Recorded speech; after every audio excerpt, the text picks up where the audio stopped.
Hi guys, welcome back to my YouTube channel. Please watch the full video, hit that like button and do not forget to subscribe my YouTube channel. Let's get started.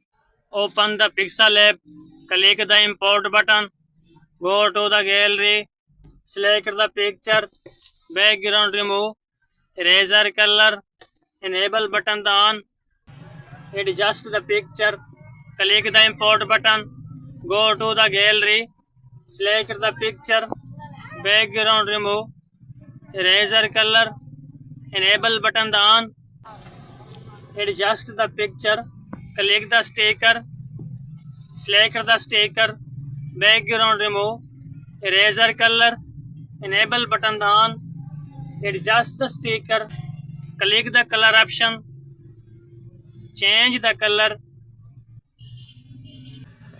select the color. Please like the video and subscribe the channel.